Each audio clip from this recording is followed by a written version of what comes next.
Odo feels what it's like to be an Arbizon vulture. Quark gives Chief and Bashir drinks on the house. And Jake just wants his dad to pass the damn potatoes already. Hey, everybody, and welcome to the Seventh Rule with Cirroc Lofton. Hello, hello. He is the Shaq to my Ernie Johnson. He is the Mark Jackson to my Mike Breen. To know, Miss Love and Jake Sisko. I'm Ryan T. Husk, and today we are doing a review of Season 3, Episode 2, Deep Space Nine, The Search, Part 2, directed by Jonathan Frakes, huh? He's all over the place, this Jonathan Frakes guy. Sure. We have to look him up. I think he's going somewhere. I think he's going to have a career. How you doing, man? Good. I didn't realize Jonathan Frakes directed this one. I hope I didn't misspeak. I guess I should check IMDb to be sure, rather than just like spouting things off like I know anything about anything. I'm pretty sure he did, because I asked you this a while ago about if Kim Friedman directed all three parts. Right, and right. You told me that she didn't, that somebody else did this one. So I know it wasn't Kim Friedman. Confirmed. Jonathan Frakes. What a relief. Okay, good. Otherwise, we'd have to start this whole thing over again. And we were doing so well, man. I know. We started off so perfect. Hey, with basketball analogies, right? Isn't it Mike Breen, the guy that does with Mark Jackson and Jeff Van Gundy? I think so. I think you're right about that. I mean, I'd rather you be Mark Jackson than Jeff Van Gundy. No offense. Thank you. I appreciate that, man. You know. Anyway, and you want every time I think of Jeff Van Gundy, I think of him grabbing on Latrell's I know. legs. That's what everybody thinks of. They just holding onto that leg and getting dragged across the court, man. That's what they all think about against the Rockets or something. Anyway, I forgot who it was against, but yeah. This has been Basketball Talk with Ryan and Cirroc, and everybody's rolling their eyes. So let's talk about this episode real quick. All right. So, pretty awesome, right? It's gotten pretty good now, starting off Season 3. Yeah, this Season 3 is starting off great. I like what they're doing with the Dominion. I like how they're kind of giving us really good storylines. There's so much more action now happening within these stories. We're getting a lot of backstory. We're getting, development of characters like Garrick becoming really instrumental. I mean, not to skip ahead, but Garrick just had maybe 3 scenes. How cool was he in those 3 scenes? I wrote down Andy Robinson is fantastic. I must have written that down. I think I've written that down a few times now, ever since he's popped up on the screen. But this was just another one of those, just like, oh God, I can't get enough of this guy. He takes really good charge of things. When he gets his mind to it and he decides that he's taking control, he's pretty convincing. So good. We'll talk a little bit more about that later. The other one that I think stood out was I think we got our first "don't with the Sisko" moment. When he said, "What the hell is going?" He comes guns blazing. Yeah, that was the toughest Sisko we've seen, I think, so far. So far. That was him on like a 9.7 or something. Like he was almost at full 10. And he was saying that to an admiral who's like a much superior to him. I mean, he's a commander. He's at 3 pips. Admiral Nechayev has at least 5 pips because she's an admiral. But he's punching up. He's punching up, that guy. Yeah, she says, "Are you done, Commander?" He says, "I haven't even begun." and he started to go hard. I was like, "Oh shit! Watch out for Sisko when he's pissed off." Yeah, we weren't expecting that. No, we weren't. But I enjoyed it because it just, it showed that kind of bravado. He was willing to risk it all in those kinds of moments. Mm-hmm. And I enjoyed that. I like seeing Sisko when he's on tilt. I like him showing those leadership skills and making crucial decisions when the moment arises. I like that kind of stuff. Of course, yeah. And this is when the writers start adjusting to that, because they see how well he delivers that. And I think, this is a theory on my part, not factual. They never said anything like that. But, they see how well he delivers that. They see how well it fits him. And they're like, okay, let's give this guy a little more beef. Let's give him a little more sauce to this guy. I mean, well, he's, we see him fighting the Jemadar in the one scene in this where he goes swinging off. He's a tough captain, and they're finally giving him something. It's funny because they actually say Captain Sisko for the first time in this episode, which I thought was pretty cool. Which ended up not being true, but they still, right. You're right. I thought the same thing. That was their first little tease. That was the first time we've heard Captain Sisko come out of anybody's mouth, I think, right? Mm-hmm. Right. You were right. And they said maybe even an admiralty someday. They were bright. Yeah, all you got to do is get down with the program, man. Sell out the Romulans. All you have to do is take off the uniform or whatever. Yeah. Speaking of the Romulans and this plot line, it dawned on me while I was watching this episode how similar the themes are, specifically in relation to Odo and the Founders, and watching now Picard and the synthetics. And it felt to me as if the same plight that the changelings and the Founders are having is the same thing that the synthetics are complaining about. Like, no one accepted us, and so we had to find a way. They didn't understand us. They were threatened by our presence. And so we went off and found our own little homeland. And I feel like I'm watching that exact same thing on Picard with the synthetics. That's right. Right? And it's also similar in that there is a line in there that the female changeling says that is one of the few lines that I remember from the first time I watched it as a teenager. There was a line I watched, that I remember my whole life, ever since I first watched it, because it made so much sense and it helped me to just kind of understand, people and people's motives. And I don't want to misquote it. And I'll tell you after the break. The break's 18 minutes away. No, I'm just kidding. No, it is a long break. I can't find the exact quote, but the gist of it is, you don't have to fear what you control. They control things so that they don't. Oh yeah, here's the quote. Because what you control can't hurt you. And I remember that really stuck with me when I was a teenager, because I'm like, that is absolutely people's motivations when they try to control other people. It's because they fear being hurt.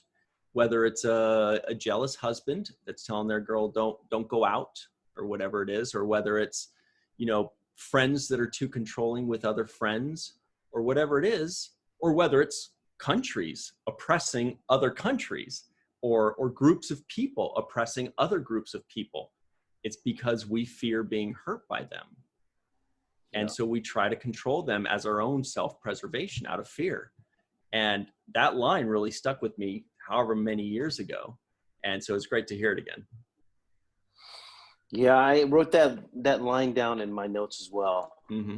And I thought it was something that was poignant. What you can control can't hurt you. And, it just means so much, and just in the various ways that you described. But the fact that line stood out with you is pretty impressive, that, it had that kind of impact when you first heard it.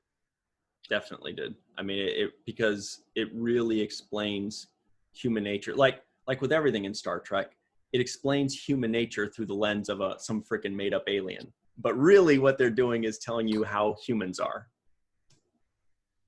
Yes, they're talking about the human condition, and that's what we really get a lot of on this show. That's what I really enjoy about watching this show. There was another moment in this episode, for example, when Odo's family, his kind, were explaining to him the word changeling. I was waiting for this to come up. This was one of the best moments. Yeah, and I thought it was great because Odo, obviously he's like changeling. He hadn't heard, he was like a little bit taken back to hear it coming from her. And she explained to him that, that word was like a derogatory word that we've adapted. Right. And it just reminded me of like the N word. That's and exactly how people use that word. I'm sure that was not an accident. I'm sure that's what they meant. Yeah. It had to be, because the parallel is just unbelievable. but yeah, how the N word has been adapted and people use it, and it's no longer has the same meaning, and the meaning is changed by the people who it was used to denigrate. And I just think that those are the kinds of little implants that they do in these shows that I think make it special, because it takes you to a place where you can draw from in your own, like, you know, history, your own experiences growing up in life. So that's one of the great things about the writing on this show. They take these themes, they take these ideas, they take these concepts, they unfold them in front of us in these different ways, like you said, using alien as the context, or space, or the future. And we get to kind of dissect these concepts in different ways and swallow them, and like, okay, there is a deeper meaning there, which I enjoy. Yeah, I don't think I really made that connection when I first watched it. Or I don't remember if I did. You know, I may have, but I certainly hung on every word this time. I was like, oh my God, that's perfect. I get, you know, any adult that's watching that, I think, completely understands, you know, what they're alluding to there. And, you know, it was kind of for them, it was like a moment of empowerment of saying, hey, you know, we're taking this word from you, and it's like a rallying cry almost. They're like rallying around it. And now they've taken everything over, you know, and, you know, it's a very empowering, you know, thought. Now, obviously they've gone in kind of a sour direction from the perspective of the Federation, but in their perspective, they rose above and they conquered, you know, and it's pretty awesome. They did, and they preserved their culture. They still exist, but, you know, like I said, watching their kind of story unfold reminded me so much of the synthetics and Picard. Just the fact they were kind of looking for the same peace of mind and ability to exist without being questioned or feeling threatened, right? But now we're watching the transition of these people doing what was done to them back to the people that they, you know. So it's like now as the Dominion gets stronger and these people are now starting to gain power in the systems, that they're looking to oppress other people, right? And it was oppression that they were escaping from, and it was acceptance that they were looking for, and now it's the opposite. So I think that once again, that's the same kind of theme that we're seeing playing out with the synthetics. Yeah, that's also a human nature thing. Throughout history, there'll be, you know, the oppressed becomes the oppressor. You know, whether it was back in the Roman days or the Greek days, or, you know, Byzantine empires or whatever it is, like things kind of have a way of flip-flopping. And to take your analogy one step further that I hadn't considered until you mentioned it. Yeah. Another similarity between the synthetics and the changelings is that at the very end of Picard series, remember, he becomes, spoiler everybody, spoiler, plug your ears for a few seconds. Spoiler alert. He becomes a synthetic at the very end, right? Mm-hmm. He dies and he goes into that golem body, or golem, whatever it is. My precious. Right? That's the guy.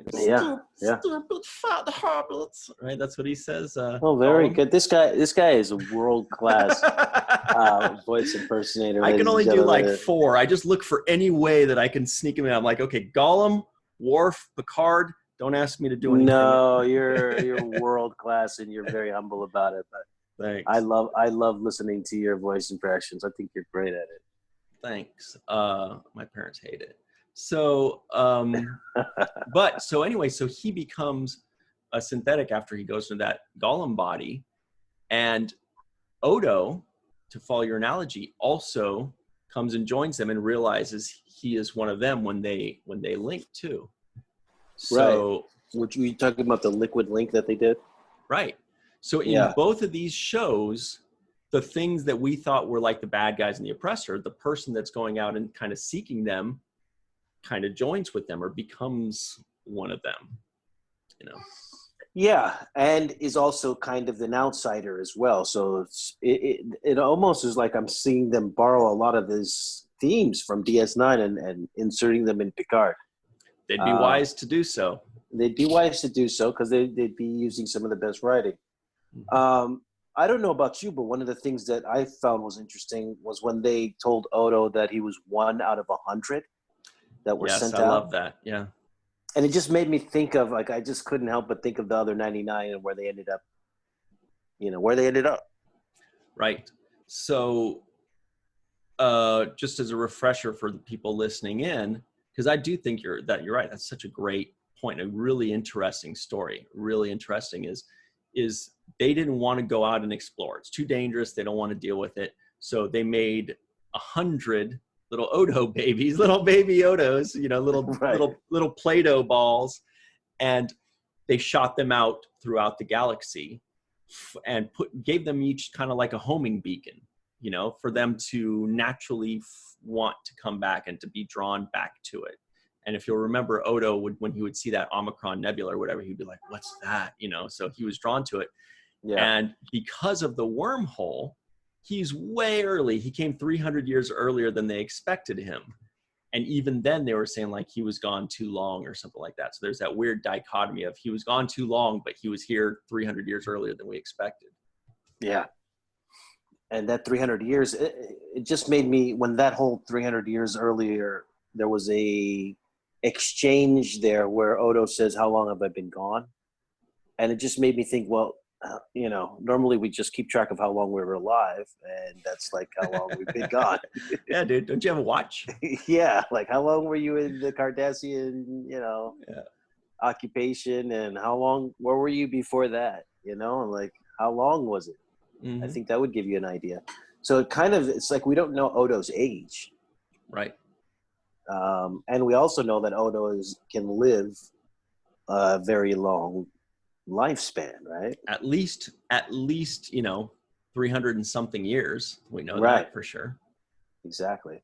So I thought that was interesting too, because we got a little bit about his lifespan.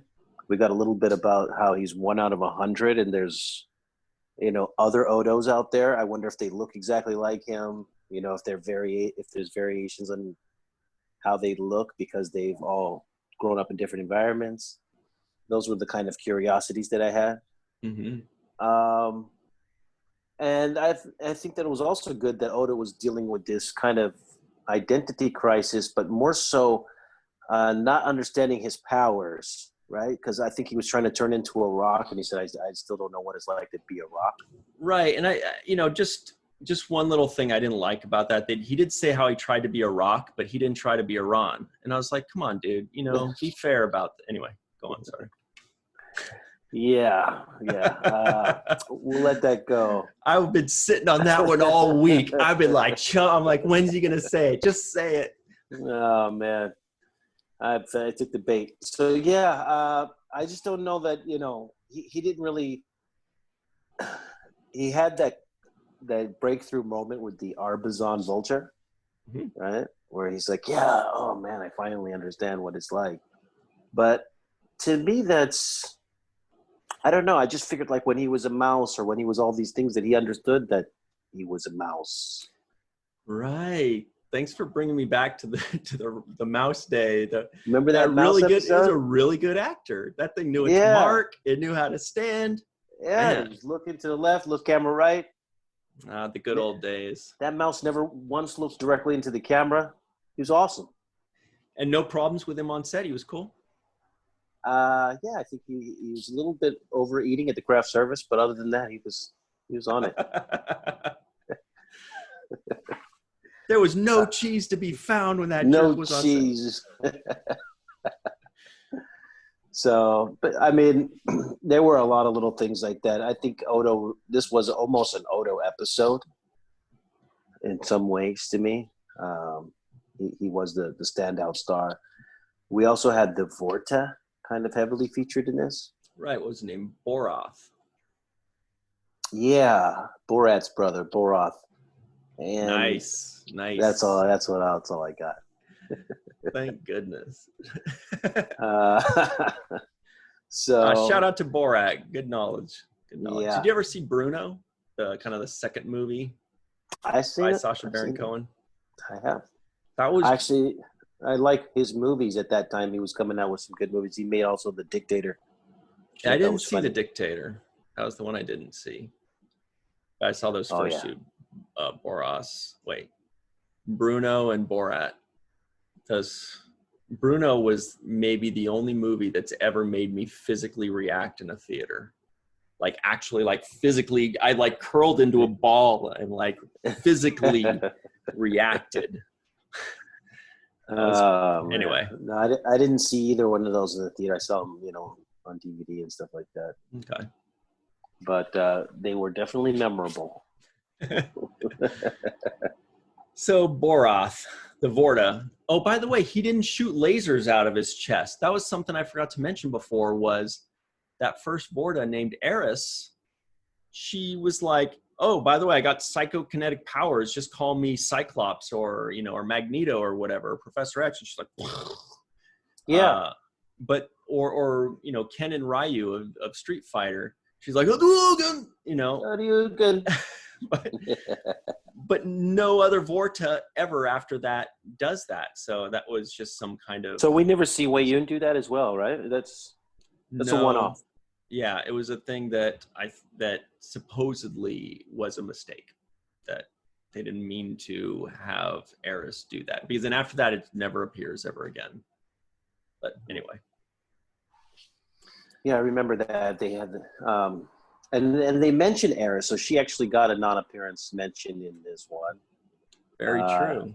I think it was Borath that said something about her, like he expected Eris, something to that degree. So we've got about a minute left before our break here. What did you think of Borath? Let's just finish off on him, because we've always said it's kind of tough to be the first alien, that the actor that plays the first alien. But it's equally difficult, I would say, or maybe even more difficult, to be the second one. Because then you can't really create the alien anymore. You have to just kind of follow what that person started in just one episode. What did you think about that character? What do you think about the Vorta? Anything interesting or just kind of fine? Well, what I can say, while I was watching this Borath Vorta, it gave me an entirely new appreciation for how fantastic Jeffrey Combs' version of a Vorta is. And that's, that just goes to say, you put two guys, you put the same makeup on them, you give them the same blueprint on what the character's about or how the race of characters, aliens, right, behaves. And people take that information and interpret it however they do. And I wasn't super blown away by this Vorta's performance. I thought he was good at some points, and then other points I felt like he appeared a little weak to me. And weakness is nothing that I feel from Wei Yun's character. Jeffrey Combs just chews up the scenery like nobody's business, right? Like nobody's business, and he emanates this strength and this confidence, and he's just totally in control of everything. And Magical. In this particular Vorta, this Vorta is more like I don't know. It's just he didn't do it for me the same way, and so it just makes you really respect the guys that do it so well. Right. We got to hit our break, but it really tells us why Jeffrey Combs was invited back for a second episode and a third and a fifth and a 10th and a 20th or whatever it was, because probably once they caught that lightning in a bottle, they're like, oh, we got to find a way to use him again, Yeah, absolutely. So we're going to come right back. We're just going to always sing Jeffrey Combs' praise probably forever. We'll be right back with a super quick break on The Seventh Rule. Hey everybody, welcome back to The Seventh Rule with Cirroc Lofton. I'm Ryan T. Husk. Cirroc was just talking about a new invention he's going to do, but we won't say it publicly because that'll ruin this great idea. By the time this airs, it'll probably already be taking the world by storm, like spreading everywhere like something else. So the quick trivioids that didn't make the cut. One was, oh, really good one by Garrick. Enemies make dangerous friends. That was a great one. That was almost a rule of obfuscation for Garrick there. Yeah. Kira reminds Odo, this isn't a police investigation.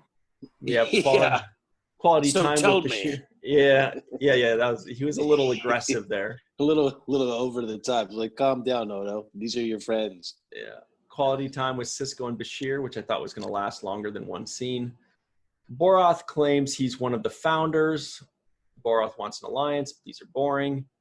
Odo comes home early, in quotation marks. Kira wants to know why shapeshifters need a door. Jake and potatoes. That was a solid one because you're like, can you pass the potato? He just wants some potatoes. And he was like, oh, but I want to tell you all these other stories. And you're like, I just want potatoes. Yeah, but Dad, those potatoes are getting cold, just for the record. Just so you know. Dax is being transferred to the Lexington. That was also interesting. Mm-hmm. Odo feels what it's like to be an Arbizon vulture, as we covered. It's Bajor and the Romulans versus the Dominion and its allies. For a moment there, it looked like it was going to be a crazy tussle. Yeah. And lastly, this was a good one. The female changeling has the nerve to say, we will miss you, Odo, but you will miss us more. Like that just made me think of that Lou Rawls song, You're Gonna Miss My Lovin', you know that one? It's like, yeah. You'll never find, right? And it's just like, she's just like, we'll miss you, but you'll miss me more. You're gonna miss our lovin'. Yeah, I mean, who else are you gonna liquefy with, huh? Even though Nana looked like she was ready at the end of that episode, they're getting that little love connection kind of. You're saying Kira was starting to liquefy? Not necessarily like that. That's not exactly what I was saying, but they are definitely getting cozier and cozier towards the end of that episode. You could see they kind of exchanged a look. I think she was holding his hand as they were about to beam away. Yeah, because she thought that he was going to stay behind for a while there. Mm-hmm. Yeah. Yeah, she thought he was going to stay behind, and it looked like he was going to stay behind. But you could see that was the beginning of a little budding something. They made hints at it. I felt, there was just moments where she would look at him lovingly. But it was also the beginning of the female changeling, the female shapeshifter, having quite a lot of power over Odo, because the way he reacted and felt after they connected, after they linked for that second, even though I think it was just their hands, he reacted like, wow, like she just blew his mind, Yeah, and I'm glad you brought that up because it reminded me the face he had. He had yes. like this Odo orgasm face, like, oh. that was his Odo face. Yeah. Odo. Yeah, he was. He definitely had that orgasmic face on him, which was kind of funny to look at. And, what did it look like? I thought I gave you a sample of it just a second ago. That's about all I can give. Before that turns into a meme, But no, I just thought it was pretty. I thought it was pretty amazing that little melting thing that they did, and I actually wondered if that was a form of like a sexual thing or not. Right. I mean, did you feel that way when you were watching it? Like, is that like an intimate thing that they're doing? Definitely. And I don't, obviously I have the benefit, and we have the benefit of having seen 7 seasons worth. So basically the way I see it is it's somewhere between 1% and 99% sexual, but we can't really put well, but it's not 0 and it's not 100. Okay.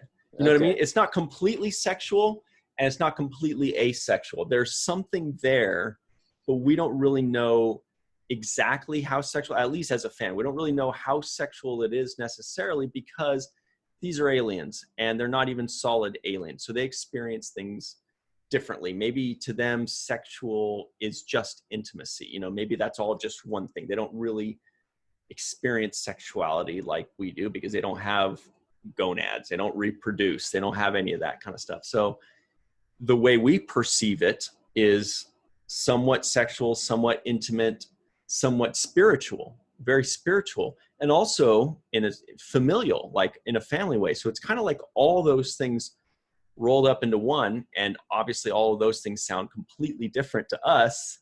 So that's why it's just like the writers, another brilliant thing from the writers, and kudos to them that they created something that is kind of like mind expanding. Like you have to kind of take yourself out of your own feelings in order to try to understand it, if that makes sense.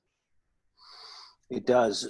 But the other thing that I was going to add to that is the reason why I felt weird about it being a sexual kind of encounter was because I couldn't identify whether the character, I forgot her name, the changeling that is the main.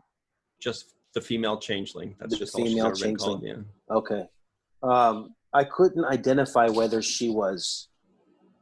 It kind of almost felt like she was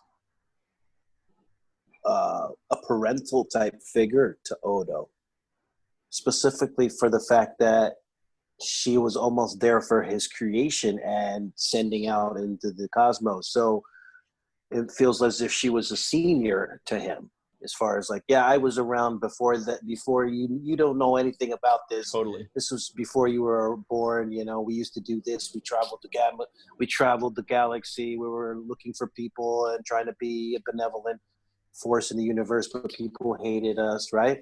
So she had all this backstory. It felt like she was the senior to him. Absolutely. If that makes sense. Absolutely. And not just a parent, but also a leader, a boss, a superior, a creator, or whatever it is. Like all of those things kind of wrapped into one. Exactly. And so that's why I felt that moment was a little bit, there was an awkwardness between the two of them. It was like, is that his mom? Is that his creator? Is that his peer? Like what is the nature of their relationship? I know that they're from the same species, and I know that they both can melt into a bucket when they want, but what is the nature of that? It does make me think the way you're talking about it too is I wonder if like that was like a total turn off for Kira. Like she goes back, she's talking to Dax, and Dax is like, hey, so how'd it go? And she's just like, I don't know, Odo, I don't know. She's like, oh, what do you think? Do you got a crush on him? And she's like, I don't know. He did this as honestly as kind of a turn off. It's pretty gross. I don't know what the hell they're doing. Now she doesn't. At this point, she does not have any kind of crush on him that we know about. But if she did, I wonder if she would just be like, ugh, what? Nothing. Was that your mom? Yeah, never mind. Did you just like melt into your mom or something? Yeah. I don't know what I was thinking. That's what she's saying. Yeah. What were you guys doing in there when you were melted together? What was the conversation like in that melted state? I think it would be a big turn off. Just this my guess, because I was confused by watching it. And like you said, she was a powerful person of authority because she had the power to release the crew at the end when, Odo essentially asked her to. Mm-hmm. So, I was still a little taken. And we don't know how that species or alien species reproduces. Is it asexual? Is it sexual? How do they make little Odo and send it out? So I think those are the kinds, right? Mm-hmm. So those are the kinds of questions we had. One of the things that I enjoyed too was just as a matter of, a side note. One was I paid attention to a lot of the sound effects that were in this episode. So did I. I want to see if you got the same one I did. Let's hear it. Well, the one that I was paying attention to was when Kira was inside of that cavern type cave that they had them in. Mm-hmm. They used these outdoor nature cricket sounds and stuff to make it look like it was really, you were on the planet's surface in a camp-like environment. So when they were underground. Where that place where she said, I feel like I'm talking to a tree. Was that underground? No. That's exactly what I noticed as well. What I put it as like a whistle / hum / wind. It was like a weird sound on the planet's surface that I didn't pick up the first time. And I noticed that, and I was like, oh, they kind of created like this. Yeah, and like and this, there were it was kind of like a hum or a wind or something like that, Yeah. Yes, and there was like a chirping. I don't know if it was crickets or birds or something, but they added a little bit of that too. And I was thinking, oh, okay, look at these sound effects guys going, taking it to the next level on this planet surface, which I thought was pretty interesting. Right. It gave it like a mystical ambiance kind of thing. Yeah. And the other thing I would say is that in that same set, on that same outdoor set, there were these light orbs that were like, there was these balls of light that were kind of placed around. I don't know if they were lamps or lanterns, but they were just around the set. And I really enjoyed the design of that light. Maybe those were little baby Yodos. No, they were lights. They were actual light sources. I mean, and there was a scene with, where Kira and Oda are talking about the door, where she's sitting there in front of this light, and it was just a modern kind of light fixture. I don't know if they bought it or they made it, but as far as set design was concerned, I just said, oh, okay, that's pretty interesting, and that's futuristic and unusual, and those kinds of things that kind of pop out on my visual spectrum. Say, okay, what is that? That's nice. I drew a little picture of it, but it was nice. You drew a picture of a ball? Of a ball that made light. It was this kind of a looking thing. Nice. And it was like a ball with holes in it that shot up lights. That's really cool. I missed that. I didn't notice that. That's a good eye. Yeah, it was really cool. Beautiful lights in the holding cell is what I put. And my favorite line, one of my favorite lines from Garrick was when he said, "Oh, you have a loose thread right here." Right before he put the guy to sleep, and I just like that. And then he said, after years of working with women's clothing or something, I'm excited to be doing something adventurous. My favorite Garrick line, and I'm glad you brought Garrick back into the fold here, is oh wow, my computer autocorrects Garrick into garage, but he says where'd it go? But he says like when they're all escaping, right, and then they run into two Jem'Hadar, and Garrick grabs a phaser and turns on the Deep Space Nine officers, and he's like, "Oh, this is all part of the plan." They go, "What plan?" He's like, "Oh, you didn't hear? Well, see, I pretend to be their friend, and then I just turn around and shoot you." And the way he's got that calm and friendly nature, he's just like, "Oh, well, let me talk to you, and we'll figure it out." And then they just totally fall for it. And then they say, I don't remember if it was Sisko or if it was Bashir, but they said, "Nice work." And he says, "Oh, just something I read in a book." And they're like, "I'm sure." Yeah. sure it was. Buddy. But he was very smooth about that. Like he went from, I mean, it was just perfect. It was just great. "Drop your weapons, Commander." Yes. "I'm glad you're here." So he used them and nobody knew what was going on except for Garrett. And that's just the magic of how he controls scenes when he's in them. And that's another reason why I just love him so much. He takes over the scene, But we didn't mention this, and, we talked about the N-word and how, they used that to kind of parallel with the changeling word, right? Right. But the other thing that they threw in here was the Quark "I have a dream" speech. I like that one a little bit less, I thought. I want to see what your take on it, but I was like, oh, they're not, did they? Yeah, that's exactly how I was feeling. I was watching it unfold, and any speech that starts off with "I have a dream," you're like, okay. Immediately going to make that connection. Right, immediately. So already I'm like, okay, is he gonna recite the "I have a dream" speech right now? And he did, and he altered it with his own take on it. And then, of course, his own spin. And then, of course, it ended with like, "Yeah, I have a dream that, everybody spends money at Quarks or something. Yeah. You know, not my best favorite use of these kinds of inserting, you know, different themes and topics into the show. I thought it was a little bit, one, over the top, two, cheesy. I would even go and look. Hey, we give kudos where kudos is due. deserved constantly, and they usually handle things more eloquently than any other show ever. Okay, so it's okay for us to say sometimes that that one, it was cute, it was funny, it got a laugh, yes, but could they have gotten that laugh without starting I Have a Dream? Because once they start with I Have a Dream, we start thinking about, for my money, the greatest hero in American history.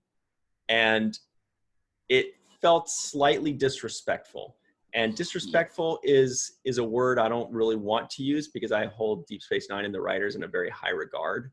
And they usually do things so eloquently and so well that it's really humbling how well they do it. And this was the one time where I was like, so I'm kind of curious how you felt about that. I didn't get it either. And the funny thing is, I enjoyed other instances where Quark was making the racial argument about how Ferengis get hated on. And I enjoyed that, because in the past we've seen that now where, you know, he actually challenged Sisko and said, you know, you just hate me because I'm Ferengi, and, you know, and you're racist, just like. Absolutely. And those worked. And those worked to me, and I bought all of those arguments, and I started to actually endear myself to his cause, because he's actually right. You know, he's being discriminated against, and unfairly. And so I was starting to really lean in his way. But now when you take something and you trivialize something that is so important to American history, but specifically Black American history, but American history. That's right. And you trivialize it so much, it takes away from me now siding with him on the seriousness of his racism claims, right? So I just thought it wasn't necessary. I thought it was just kind of poorly inserted. Yeah. I know what they were trying to get with it, but exactly. they could have done it another way. He could have said, he should have they should have taken the I Have a Dream part away and just, you know, I've got this goal in my mind that I'd love to see. You know, I'd love to see the station like this. And you know what? That would have been all right. It would have been been even funnier, because we would have made some connection to Martin Luther King, even if he just says, you know, I have this goal. I wish that something like this, some of us would make that connection, be like, he's no Martin Luther King or something like that, you know, kind of make that joke. But when he's like doing a direct quote, then we're just kind of like, you can't quote him and use it like that. And then if you're going to do it like he did it, then I would expect Bashir or O'Brien to call him out on plagiarizing the I Have a Dream speech, at least in that moment. Say, come on, man, you can't use those words for that. Yeah, they could have even made a joke that says, from now on, Quark, I'm sure Ferengi know nothing about this, but if you ever start a sentence with I have a dream, exactly, don't end it with anything to do with profit, okay? Exactly. You better damn well make it something that's honorable. And I would have bought that. And then he walks away going, humans, or whatever it is. But at least we're like, okay, thank you. Yes. Bashir should have said, I have to stop you right there, Quark. You're right. Stop before you start. before this goes badly for you. Okay? And that would have worked for me if they had just used it like that. What did you think about this Admiral Nichia? Have we seen her before? Yeah, Nechayev. We just saw her once so far in Deep Space Nine, if I remember correctly. And I remember a couple people said that I pronounce her name Nechayev sometimes incorrectly, but I said, no, I just call her Admiral Nechayev because that's what Picard calls her. Most people call her Nechayev. She's in Next Generation very often. She is the foil to Picard. She's the one that's always like, Picard's like, you know, he wants to do something. And she's like, no, you're going to go to the neutral zone. He's like, but Admiral, I've got to, and whatever. And she's like, no, she's that one. Yeah. And so now she's here kind of being less of that one with Sisko, but certainly being, the foil, so she's a tough admiral. What's her name? Natalia Nagolic or something like that. She's amazing, but she's in a ton of episodes in Next Generation. Yeah, she's really good at shooting people down. Because she shoots Sisko down so hard. He's like, well, yeah, so we're going to be doing this, and this, right? You're willing to risk the war with the Romulans, and it's just she's like shooting them down left and right. I thought it was pretty amazing. And speaking of the Romulans, another parallel for the spoilers alert out there to Picard. So like I said earlier, the synthetics remind me of now these changelings, at least the plight that they have, why they've isolated themselves to a faraway planet. Mm-hmm. That makes, that's similar to me. And the other similarity that I came across was the Romulan, the pending war with the Romulans, right? So even though it didn't happen and this was all just an experiment, within the cave, but at stake was a potential war with the Romulans. Right. And now I'm watching Picard, and the potential war with the Romulans and the synthetics is at play. So another parallel. I was like, wow, this is a recurring. Are they just like forever about to be at war with the Romulans, like for 20 years? They're just already always almost at war. Yeah, and so like the Romulans are like, like the Cold War with Russia. It's like, it's always on the precipice. It almost might happen, but it doesn't. So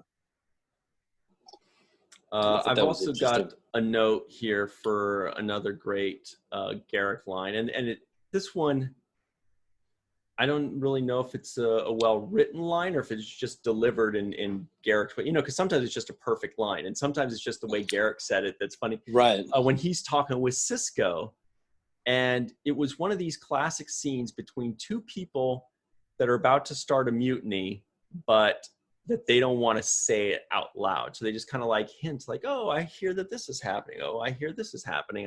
Right. And then Garak goes, the only reason I can find is that our leaders have gone insane. I don't know why. I was like, that's so great, man. Yeah, no, I know what you mean though, because it's like when you're talking about something, but you're not talking about something. Mm-hmm. And just the dynamic between Sisko and Garak in that moment was really clever and fun, because we as the audience knew they're both saying, yeah, why don't we do something about this, right? But they're not saying it openly. They're just kind of suggesting at it. So yeah, I did enjoy that as a matter of fact. They're like, I'm not talking about mutiny, but if you're talking about it, I'll listen, but I wasn't bringing it up. No, mutiny. What are you talking about? The other thing that I liked though is I saw that Odo started to find himself in a position where he had to make a choice between who he is as a person and who he's become as a person. And you can see him kind of, he enjoys to get to know who he is and where he comes from and his abilities and, how to, get to know inanimate objects or animate objects and to really merge with them and understand them. But then you also see that he realized that he's not like them, that his life experiences have changed him in such a way that he doesn't see the logic in the same things that they see. And one of the lines that he gave, which I thought was just a great example of the cycles of life and kind of this reoccurring themes that we see in Star Trek.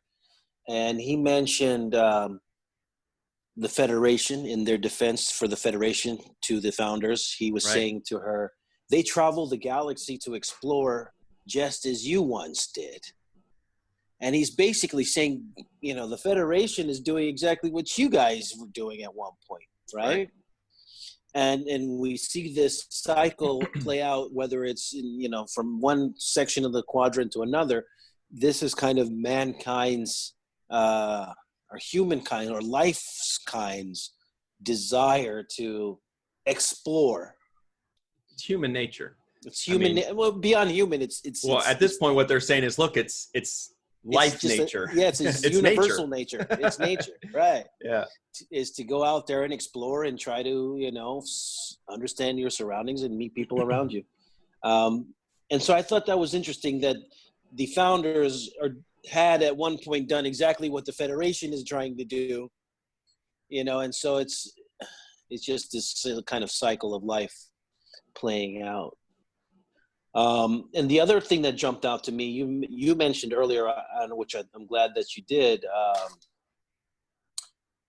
You mentioned earlier about the line about controlling, control so that people don't. Yeah, I love that. Don't hurt you.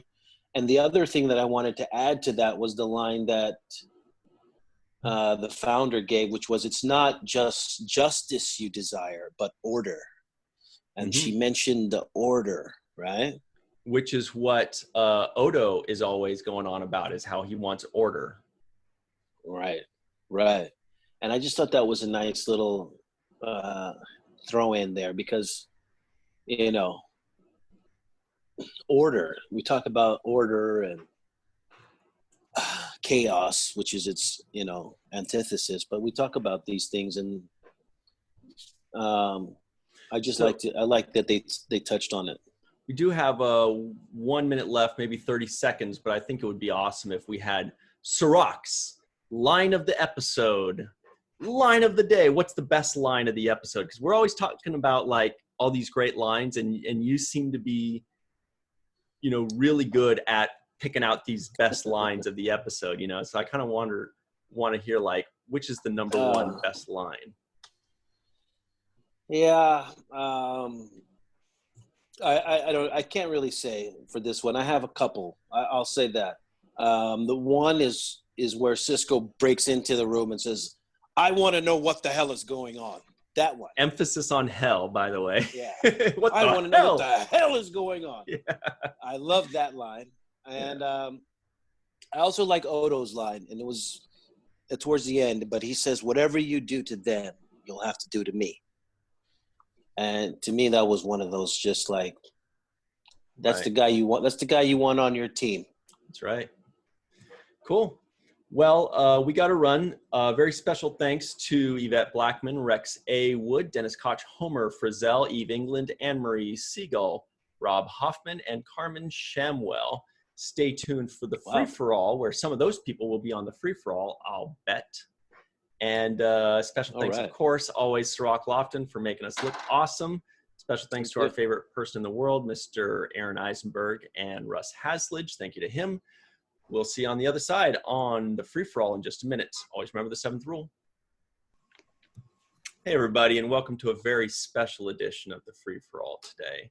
We're joined by Cirroc Lofton, as usual, Kat R. King, Eve England, Rex A. Wood, Carmen, wait, don't tell me, Carmen Shamwell.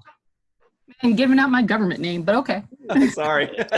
Commander Homer Frizzell and Malissa Longo. Sorry, Cirroc's got a question. Let's hear it. I do have a question. It was just a simple one. Where is the one place that you can't wait to go to when it reopens? Great question. Let's start with Kat R. King. Oh, the mountains. Big Bear. What do you do when you get out to Big Bear? Well, because we were planning on the wedding in October, we were scouting the locations for the actual ceremony up there. But her family's all up there. My dad's up there. We like to go hiking and just exploring, Yeah. Her family lives out Big Bear? Yeah. My dad's not too far from there, but he's up in Redlands. Okay. So just down the hill, actually. Just down the hill, exactly. My dad lives in Running Springs, and her grandfather lives up there too, and so they all live in the same area. So we spend a lot of time up there, just in the it's so nice to get the fresh air. Just it's only 20 minutes up, from us, so it's nice. Yeah. Sounds glorious. What about you, Rex A. Wood? Gosh, I got a couple restaurants I really want to go to. They're kind of local ones in Louisville. You know, we've also, you know, so those would be a couple, and then the Derby, of course, they moved the Derby to like September. So those are some things I'm looking forward to, but probably mostly getting back into some of the restaurants. There's a wonderful Italian, there's a wonderful Mexican restaurant. And yeah, you've been able to order it in, but it's not the same. You just want to go there. You know, it's all about the atmosphere. Okay? All about that. Yeah. No, you're right. Yeah. Rex is a foodie. Yeah. I didn't know that. Yes, I am. Miss Eve England, all the way out in Wales, UK. Yeah, I think it's the same with everyone else. There's quite a lot of things I'm really looking forward to doing, but I think what I've really missed more is just getting together with friends and family, and it's just been so strange being relatively close to people geographically, but not being able to hang out. And I never ever thought I'd say this, but actually just being back in the office will be quite nice, and just being able to hang out with your work friends rather than just on Zoom all the time. So yeah, just getting back to a bit of normality and just seeing more people. As much as I love my husband, it's just not quite the same just seeing one person all of the time. So some variety would be nice. And yeah, seeing my friends and my parents and my sister and everyone, that would be really good. Yeah. Have you told your husband how you feel? Yeah, he probably feels the same way as well, I think. But he's a teacher, so he gets to go into school every now and again. So he gets to see his work friends. So I think he doesn't quite understand that I feel totally in a bit of a bubble and haven't really seen any of my friends for 6 weeks or so. So it's quite weird. Mm-hmm. Makes sense. What about you, Carmen? By the way, welcome, Carmen. This is Carmen's very first free for all. Where are you calling in from? I'm actually in just outside of DC in Maryland, Washington, DC. Got it. Welcome. Yeah, thank you so much. 3 things. Miss going to the movies. Would love to go back to the movies. There were so many things coming out this year. Number 2, I'm a big Comic-Con person, or just AnimeCon person. And I was actually supposed to be packing up tomorrow morning and going to a convention here in the DC area, AwesomeCon, and I'm not going to that. I go to like somewhere crazy, like 10 to 12 conventions a year. But those are 2 like kind of like selfish things. My grandmother lives across town in DC proper, and my aunt, my mom's sister, is taking care of her. She's got dementia, and she's the primary caregiver, but we were going over to relieve her whenever she needed to just have a break from my grandmother's sort of neuroses. So I think that if I were to, put them first, family first, it would be go over to my grandmother's house and sit with my grandmother so my aunt can literally leave the house, because my grandmother, it's a lot. She's 87 and dementia is just, my aunt needs a break, but we can't go over. Like physically, we can't go over. So I think that's probably the number 1 thing I would do. Go to my aunt's, go to the movies, go to a Comic-Con. Combine them all. Is your grandmother's dementia at the point where she remembers you still, or she doesn't? Oh, she remembers us all. Think about Drew Barrymore in 50 First Dates. It's like she remembers things up until like a point where it's like a hard wall, and then everything after that is just forgotten. She's at a point where conversations a day ago, a week ago, a month ago don't mean anything. So yeah, it's very difficult. I try to call if she's in the mood to receive calls, but yeah, it's difficult. Some of it borders on funny and ridiculous, but it's like, but yes, I think it's just something that we're trying to get through as a family. But yeah, that's where I'd go first. Mm-hmm. Makes sense. Melissa, who's celebrating Taco Thursday with an array of tacos behind her, ruined so by good. sour cream. Yeah. What's your answer? I don't know where the first place I'd go. Anywhere where there's good hugs. Good hugs. Yeah, I miss hugs. Yeah. Seeing friends and hugs. And I might check out like a flea market or something. So the elbow pound thing is not working for you. It doesn't. The Bash Brothers. It works for what it is supposed to. Kicking feet together, elbow pounds. Yeah, I'm a hugger. I like hugs. Yeah. Yeah. What about you, Homer? What are you missing the most? What are you going to jump to as soon as this is all done? Well, I think Eve mentioned work, and my right side up 7th rule mug is at work, and I haven't seen it since February. But that's number 3 on the list. Remind us why you specify your right side up. So, yeah, I think it's Teespring sent me a mug where the image was reversed. So if it's dried, you can see it. It's like, that's great. But if you put something in it, you have to have the other side up, and it's upside down. But they were really cool about replacing it, like, no questions asked. I sent them a picture, so I think they got it. So you have two mugs. You have 2 mugs now. You have. Yeah. Well, actually, I have more than that. But one at work, one here, and then there's one that's in Vermont, and then there's I think another one that might be in the Catskills. That air mug is going to be worth a lot. I think so. That's why I'm holding on to it. And I use it occasionally on this podcast, and no one notices.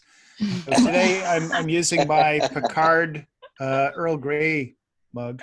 Okay. So there are a couple other places. So we have this place in the Catskills, and yes, we could go there. But 1, we would be renting a car, so that's crazy expensive.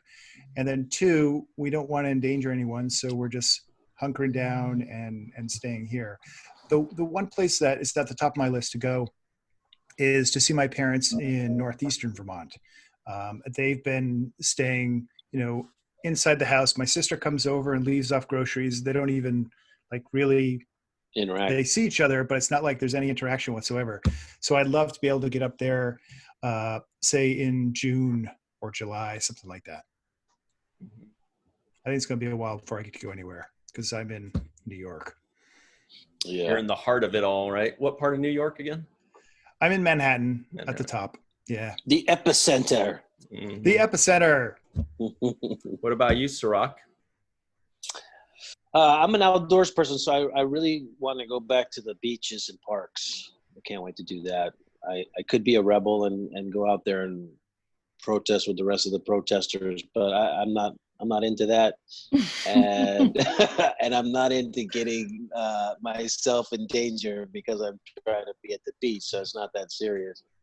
But I do enjoy being outdoors. I can't wait to go back to the park, play basketball, shoot some hoops, and do some beach activities with my daughter. Yeah, I just want to leave town. Also miss school as a dad. You have full-time parenting responsibility, so it really makes you realize how much school opens up your schedule as a parent and allows you to do so much more. Mm-hmm. Are you doing some teaching as well? I do. I mean, because everybody's on homeschool type thing. So the lesson plan is given out by the teacher, and we do reading at home, we do math at home. So yeah, I'm actually the teacher now. I think if you do French, Kat might be interested in a class or two. Let me know if you need teaching a class or two. Yeah. Oh, no, my daughter's in Spanish/Italian. I can help with Italian. Oh, well, her mom can help because, she is from Milan, so that always helps. Sounds like you got it covered. Yeah, I got that part covered. I need more Ethiopian, which is the languages Amharic. I'll handle that one. All right. Okay. I've got German and Russian and Brazilian Portuguese. I don't got any Ethiopian in my. I just got a shirt. Yeah. You Awesome do. one too. You do.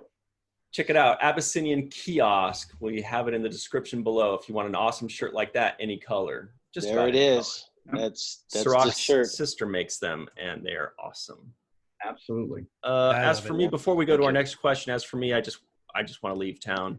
I love leaving town, even if it's just like 30 minutes north out of LA. And I love the mountains. I love lakes. More of a mountain and lake kind of person than a beach kind of person. Mm-hmm. And I just like leaving town. I like leaving the noise behind and breathing the fresh air. I also will want to go to Star Trek Las Vegas. And the reason I'm saying that is because Yeah. There's a very strong possibility that it will not happen. So I'm already looking at that as a casualty that I can't wait till it reopens, even though it hasn't officially been postponed. Yep. Anyway. Do you think it will be postponed, or? I think it's more likely than not, personally. Because what is it, in August, right? It's first week in August. Right. I mean, that's the best time for it to be, but people are going to err on the side of caution, especially when it comes, because we're not talking about, going back to school or going back to the gym or going back to, the grocery store. We're talking about going back to something that has thousands of people. Yeah. So it's a much different kind of, equation there. With San Diego Comic-Con canceling and Otakon canceling, which are, Otakon's not nearly as big as San Diego, but it's one of the biggest anime cons. I mean, Otakon's in August and they've preemptively canceled, so it's just kind of they have canceled. Yeah. So Dragon Con has not canceled. That's in September. But, when these big cons like San Diego cancel, I think the other ones are like, yikes. Yeah, and I think it's all about the different states and what they decide to do. That's right. California, I think, is going to be more likely to err on the side of caution than, say, Georgia, even though, of course, Dragon Con is out in September. Yeah. It can all come to Washington. We're going through this right now with my con. We're supposed to be in July. It's just great. It's just great being the social media manager for a convention in July. You're getting all the questions, I bet. Oh my God, it's so great. It is great. Virtual con. Like it's probably the worst thing ever. Yeah. And I'm also the volunteers coordinator, so it's like that's coming from someone who works for the government. Yeah. And I'm like, people are like, is this still happening? And I'm like, I'm asking my con runner that too. I don't know. So it's not fun. Not fun at all. So now we've got a Star Trek related question, even though we always kind of twist everything into Star Trek somehow. We always manage to do that. But this one's actually Star Trek related.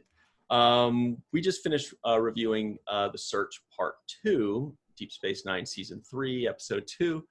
And we're talking about Admiral Nechayev, who we've seen a bunch of times in Next Generation, a couple times so far in Deep Space Nine. So who is your favorite Admiral of any Star Trek series?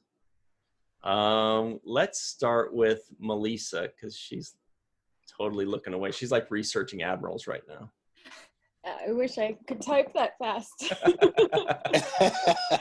She's researching taco toppings. I don't know that I have a favorite admiral. It's not Nechayev. Well. Who's sassy? And I usually like sass, but hers is kind of mean sass. But and I'm blanking on his name. Kat will know it. Yeah, I'm blanking on everything. I don't know. I pass. Pass is an acceptable answer. What about you, Homer Frizzell? I like Admiral Pass as well. No. So I'm going to take an easy out here because all the previous admirals and names I'm pretty much blanking on. I'll just say Admiral Picard. That's a good one. That would have been an obvious choice. Yeah. Yeah, that's a good one. Oh, okay. Good one. Yeah. Thanks. Rex A. Wood, you're looking up the answer right now? Oh, I was just trying to think, and I guess I can go back to Archer. Archer was one of my favorite admirals when he became an admiral. So I'll give Archer. I don't even remember that. Yeah, he actually became an admiral. Show off. Point, yeah. That's a good one. Yeah, admiral would be one of mine. Would be Archer. That's a great one. Because you think about how he worked to form Starfleet. If it hadn't been for him and the Enterprise and stuff that went on back in that time period, we may not have Starfleet the way it is now. So, absolutely. Good one. Mm-hmm. What about you, Eve? England. Why does it say EL at the end of that? So it's it's just it's just an easy thing to put it in. So I think I use it for different things at work and various things. Yeah, I need to change that. I'm really struggling to think of any admirals other than the Picard's, probably Kirk, I guess. So my answers are pretty random one, but yeah, I'm trying to think of everyone's names, to be honest. You're right. Kirk was an admiral too. He's always pretty cool. So yeah, that's a kind of safe answer, I'd say. What about Admiral Catchphrase from Picard? Nobody likes her. Okay. She's Commodore. Oh wait, yes, you're right. No, Admiral I couldn't think. Yeah. I couldn't think of her name. Hubris. Yeah. Yes. Yeah, that's right. That was it. What about you, Carmen? Do you have a favorite admiral? Yes, I do. Nice.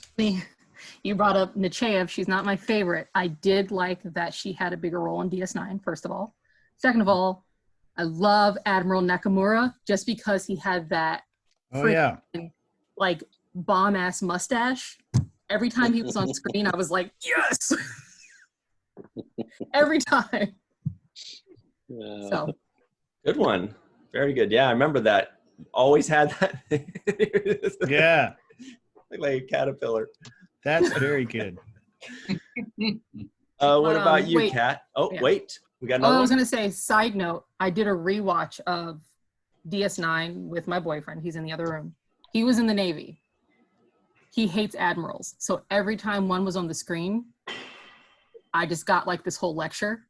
So what was the lecture like? We watched TNG, then DS9, and he's like, "Oh, I hate admirals every time." So the fact that I come out of that with a favorite is, high praise. Well, Kat R. King, what about you? I couldn't think of anyone to begin with except for Admiral Ross, which is Barry Jenner, my good friend. So great one. That's it. Mm-hmm. He was Barry Jenner. Thinking of. Admiral Ross was the one that Enterprise was on DS9 a lot during the Dominion War, correct? Oh, was it? Oh, you're right. Right. Yeah, in the later years. Yeah, I liked him. He was reasonable. That's why I liked him probably. Yeah. having been in the military, we wouldn't say, admirals, we would say majors or colonels probably, but same thing, same diff. Good one. And what is it about admirals that sucks so hard?